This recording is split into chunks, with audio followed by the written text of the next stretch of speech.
It's more important than ever to have fast, reliable internet. Upgrade your internet and switch to iFiber Communications. Plus, iFiber just got even faster, offering 250 megabytes per second speeds for only $59.95. Residents near the terminus of Maiden Lane welcomed the arrival of some hungry visitors behind their properties on Tuesday morning.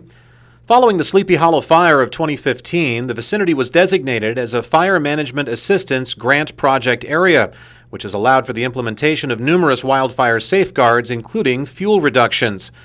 Officials with Chelan County Fire District No. 1 decided to take an unconventional approach to this portion of the grant process by hatching the idea of utilizing goats to help thin the area's surrounding vegetation and curtail the risk of wildfire there. This is a difficult drainage to mitigate the fuels in because it is so steep and has various fuels in it. We can't run machinery in here effectively, and it would be very labor intensive, and we don't have that manpower to deploy along here.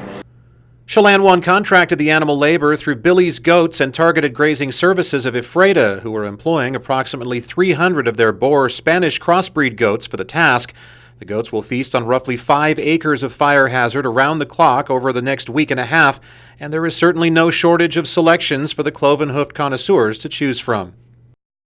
So there's a lot of broadleaf sort of brush. There's the Chinese or prickly lettuce. There's some white top. There is the Chinese elm tree, wild rose. There is poison ivy, poison oak. I mean, they'll strip the bark right off a lot of these trees, and they'll be bending limbs over and using each other as ladders to climb up, and so they definitely go to work and they clean stuff up. The only menu item on the weedy buffet the goats are not expected to favor is the cheatgrass, which they prefer to eat earlier in the season. Regardless of this singular exception, the animals are anticipated to make a big enough impact on reducing fuels that Chelan 1 is already planning to make them a part of their future schematics for wildfire risk mitigation. Our long-term goal is developing a community protection line along our wildland-urban interface area in the city from Broadhurst up Maiden Lane along the western perimeter all the way over to Appalachia. We want to do fuel reduction and fuel thinning along this wildland-urban interface line, and that's going to be done with goats, with mechanized equipment, and with people.